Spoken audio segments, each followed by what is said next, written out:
ആരാധകർ സ്നേഹത്തോടെ അയാളെ ക്യാപ്റ്റൻ എന്ന് വിളിച്ചു. രജനീകാന്തിനോട് രൂപസാദൃശ്യമുള്ള വിജയകാന്തും തമിഴ് മക്കളുടെ ഹൃദയം കവർന്നു. 80കളിലും 90കളിലും തമിഴിൽ നിരവധി സൂപ്പർ ഹിറ്റുകൾ നൽകിയ നടനാണ് വിജയകാന്ത്. 1952 ഓഗസ്റ്റ് 25-ന് മധുരയിൽ ജനിച്ച വിജയകാന്തിന്റെ ഔദ്യോഗിക പേര് വിജയരാജ് അളഗർ സ്വാമി എന്നാണ്. KN അളഗർ സ്വാമിയും ആണ്ടാൾ അളഗർ സ്വാമിയുമാണ് മാതാപിതാക്കൾ. 1979-ൽ ഇനിക്കും ഇളയമി എന്ന ചിത്രത്തിൽ വില്ലനായാണ് വിജയകാന്ത് അരങ്ങേറിയത്.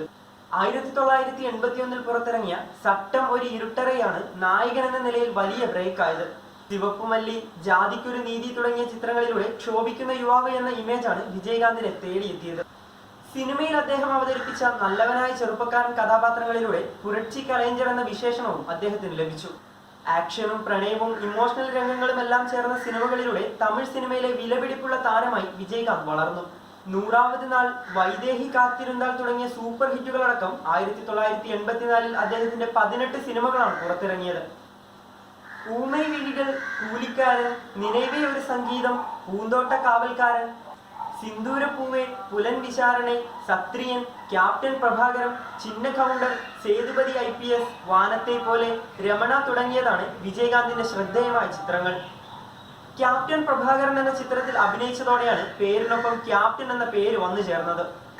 വിജയകാന്തിന്റെ അഭിനയ ജീവിതത്തിലെ 100ാമത്തെ സിനിമയായിരുന്നു ക്യാപ്റ്റൻ പ്രഭാകരൻ. വീരപ്പന്റെ ജീവിതം കേന്ദ്രീകരിച്ചൊരുക്കിയ സിനിമ 100 ദിവസത്തിലധികമാണ് തിയേറ്ററുകളിൽ നിറഞ്ഞോടിയത്.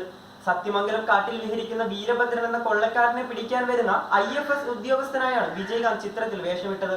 സിനിമയിലും രാഷ്ട്രീയത്തിലും MGRന്റെ പകരക്കാരനാണ് വിജയകാന്ത് അറിയപ്പെട്ടിരുന്നത്. ഉയർന്ന മൂല്യബോധമുള്ള താരമായിരുന്നു വിജയകാന്ത്. നടൻ, രാഷ്ട്രീയക്കാരൻ എന്നതിലുപരി ഒരു മനുഷ്യ സ്നേഹിയുമായിരുന്നു അദ്ദേഹം. കേരളത്തിന് 1 കോടി രൂപയാണ് പ്രളയ ഫണ്ടിലേക്ക് അദ്ദേഹം നൽകിയത്. മധുരയിൽ ജനിച്ചു വളർന്ന അദ്ദേഹം തന്റെ നാടിനോടുള്ള ഇഷ്ടം എന്നും മനസ്സിൽ സൂക്ഷിച്ചിരുന്നു. അതുകൊണ്ട് തന്നെ തമിഴ് സിനിമകളിൽ മാത്രം അഭിനയിച്ചിരുന്ന ചുരുക്കം ചില കലാകാരന്മാരിൽ ഒരാളാണ് വിജയകാന്ത്. 2010-ൽ പുറത്തിറങ്ങിയ വിരുദഗിരിയിലാണ് അവസാനം നായകനായി അഭിനയിച്ചത്. അത് സംവിധാനം ചെയ്തതും വിജയകാന്ത് ആയിരുന്നു.